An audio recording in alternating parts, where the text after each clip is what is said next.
focus. Whew. Hello everyone. Hello everyone. It is Nancy Taylor here, and I am filming video number 9 of 10 in our series of ESL teaching strategies and tips and tricks and all that jazz. And today it is all about pacing. How fast, how slow, where do you go? Who knows? This video is specific for the 25 to 28 minute time that you have to teach a VIPKID class. You have 25 to 28 minutes to cover all of the slides, the objectives, the vocabulary extension, to correct their grammar, to make sure they're using complete sentences, to review previous content, to make sure that they do a warm-up and they do a cool down. It's not really a cool down. They do a closing song. So many things to cover in 25 minutes. I'm going to give you the tips, and I have to tell you, when I do mock classes, when I coach applicants through the application process, the biggest thing they always say to me is, I can't get my pacing down. I don't have my pacing down. So the first thing, and what you need to know right out of the gate, is it's going to take practice and it's going to take time. Just like if you were to learn how to use a new camera that I'm doing right now. It's taking me a lot more time to set up. It's taking me a lot more practice. I'm watching YouTube videos. I'm researching forums. How do you use this? How do you adjust here? How do you get a blurry background? All of these things that I want to do, I have to educate myself and I have to practice. I have to get the camera out and practice with it. So the same thing is for your teaching. You have never been in the classroom. You've never been in that online classroom. So there is a practice room for your mock class. You can practice there, but also you could go on Skype, you could go on Zoom, practice using any online format. Practice using your camera, practice using your headset, practice the content. So that's the big takeaway as you learn all of these ESL strategies. All that we've talked about up to number 8 has been strategies and how to teach, what to do, how to apply those strategies. So all of that information all into one, it's going to have to take practice. You're not just going to get it.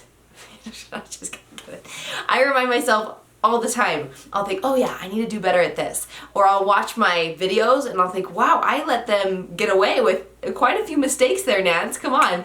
And I didn't realize it in the moment. So it's great as a teacher to be a student. Be reflective of your teaching, but keep in mind your pacing will take time and practice. Now, if you are feeling stressed because you cannot hit that 25-minute mark, just make sure you leave gaps in between your schedule when you first start. This is what I did. I'd open 30 minutes and then nothing, and then open 30 minutes. So I would leave a 30-minute gap until I felt confident and comfortable enough that I would wrap it up on time and cover all of the content. Because it was hard. You're transitioning, you're learning how to draw on the screen, how to get the student speaking. As you're learning those things, you're a little bit slower. Just like when you go to cut your hair, I'm just gonna give you all analogies. That's all this video is, analogies.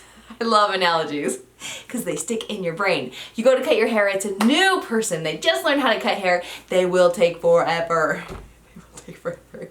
If they do it all the time, they could do that in their sleep. They're like, you're done, get out of here. And it just takes practice. It's because they've been doing it for a lot longer. As a pilot, my husband had to get so many hours of flight time because he knows the maneuvers, he knows the content, but his hands and muscle memory need to practice. So open up your schedule, start teaching. If you're thinking, well, I haven't gotten any bookings, practice the lessons on your own. I used to go open up my Skype and I would practice right there in front of myself. I would video myself. That's how you build confidence and become more comfortable. And I haven't always been comfortable on film. People would get out their camera and be like, oh, don't film me. Get my good side. Just kidding. But now I'm like, yeah, let's go, Lens. I'm talking to you. It's a lot easier because I've done it more. There's different kinds of students, and I want to give you tips to be successful with these specific students. Number 1, you have the slow reader. Let's say that this student is really good in conversation, but this level of reading is too difficult for them. And of course, you leave in the feedback to maybe adjust the level. If you see the student frequently, always be honest with the parents. I would never want you to think, they're going to give me 4 apples if I'm honest. Well, wouldn't you want the teacher to be honest about your child? Put yourself in their shoes. So be honest with their level and how they're doing in a positive way. What do I do in class? I popcorn read. So we're reading a paragraph. I read, I'll underline, I will read, now you read, and I'll underline their line. So we popcorn, pop, my turn, your turn, my turn, your turn. So they're not reading the entire thing because we could cover one slide in 25 minutes if they're reading the whole thing. So we rotate back and forth, back and forth. Now, if they are really struggling, I might read the first paragraph and they read the next paragraph. I always ask a comprehension question for the portion I read so they're not just like zoning out. Oh, my turn? Okay. I need to make sure that they're paying attention and listening and following along. I underline as I read so they're following along with the words. I will put read in English out loud each day for 20 minutes to increase reading rate and fluency. And then I might say practice sounding out the larger words to improve on accuracy or reading accuracy. So these are things that I always put in the feedback. I will tell the parents rewatch the recording and reread the story that we read together in class today. So if I want them to watch so they can listen to me read it correctly and they can go over it, because repetition is so important. So I want them to improve on reading rate. I need them to see the same context over and over. That's why I will give that feedback. And it really is up to the parents if they follow through. So it's the tough thing with it being a 25 to 28 minutes is I don't know if I will see the student next. So you have to make sure that you cover those objectives and always follow through in the feedback at the end, because I can't just pick up tomorrow where we left off. You don't have that luxury. But you have the luxury of teaching as much or as little as you want. So now you have the fast. This student goes so quickly, you're like, whoa, pronunciation was all over the place there. What should I correct in that? They just want to get done. They want to get done, go, go, go, go, go. Now, if they want to go so fast, I make sure I find a connection or something that they enjoy so that we can create conversation as we go. We're extending as we go. A fast finisher, extending as we go. This is a new dance move. My favorite fast finisher is rock, paper, scissors, and then I leave a score chart on the last page, so it has my initials and theirs, and whoever wins will ask the other one a question. What is your favorite thing to do? I like to go swimming. What do you like to do? So it's just a conversation maker, and they love it. Rock, paper, scissors, because it's competition, they're scoring, they're winning here or there. There are great options to create that conversation as a fast finisher. Number 3, your talkative student. What do you do with your talkative student? This is what I do. I will time them on the readings. So, okay, I'll grab my phone. I'm going to time you. Are you ready? Go. And they'll read it. So I'm timing them as they go, and then I want them to beat their time. So I might correct some things, ask them some comprehension questions. Okay, this slide, let's see if you can beat 23 seconds. Or I do race the teacher, and they love this. So let's say it's a word search, or maybe it's something where they fill in the blank. Let's see who can do it first. And then we're both reading it out loud as we go. They fill it in. Maybe I get to it before they do to show them that it's really a competition. I really try. At level 6, I really try. They're smart. Smart. If your student just wants to talk about their day and gets very sidetracked, they're the talkative one, bring them back in with some competition, some friendly competition, beating themselves or racing the teacher. And those have been tools that have worked for me. Let's say that your class ends quickly because they just sit there. They're not talkative. You're doing everything you can, bringing in Mr. Dino Puppet, hi! You're bringing in the teddy bear, hey! How's it going? You're trying to extend, you ask a question, they just stare at you. They just stare at you. What do you do? What do you do in that case? So if your student is just sitting there, all that you can do is try to make them smile, fuzzy, smile and be interested. So maybe I ask, do you have Dino? Can Dino read? And they love to pretend like Dino's reading what they're reading.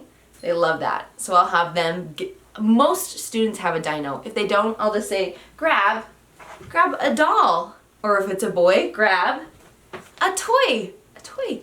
Can he read?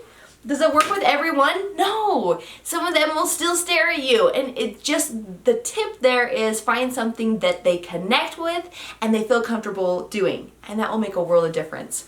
Okay, those are the types of students that you can adjust your pacing to and that I've seen frequently in class. As you become more familiar with the content and as you get regulars, you will find your own pacing and your own tips and things that you do without even realizing it. Sometimes I'll think, oh yeah, I do that a lot. And it works wonders, but I didn't realize that I was doing it. What is that thing? I don't know. I don't know what I'm referring to. So I like to break my lessons up.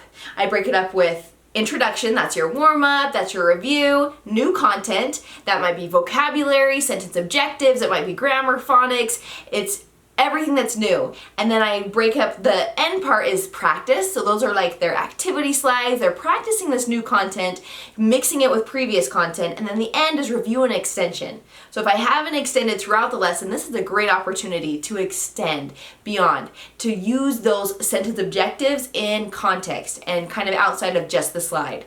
How can I add this into their life, have them apply it? So I break it into those 4 sections. As I'm looking at my time, and I know where it's a little bit heavier and where I will be spending more time. So as I look at the pacing, I know those 4 sections and about how much time I'll spend in each one. I usually look at the slide number and I can kind of calculate, okay, I'm at slide 20 out of 24. I should be close to the finishing. I should not be introducing a new topic. I should be practicing and wrapping this lesson up. You will become more familiar with that timer. You will watch that timer and you will just learn from watching it and being there. Alright guys, thank you for joining me in this series. I leave the playlist link below for all 10 videos. I hope that they have helped you out. If they have, give me a thumbs up, and if you have not subscribed to my channel, I would love to have you subscribe. Make sure that you choose to be happy. Bye guys! What time is it? Oh no! I need to wrap up! Ah! Sing the ABCs. A, B, C, D, E, F, G, H, I, J, K, L, M, N, O, P, Q, R, S. Good job, Timmy. See you later next time. Bye bye! Oh my goodness. This class is taking so long. What's your favorite color? Okay. Can you use a sentence? You did that kind of fast. Okay. Oh, what's behind you? Your bed? That's all? This is harder than I thought. Ugh.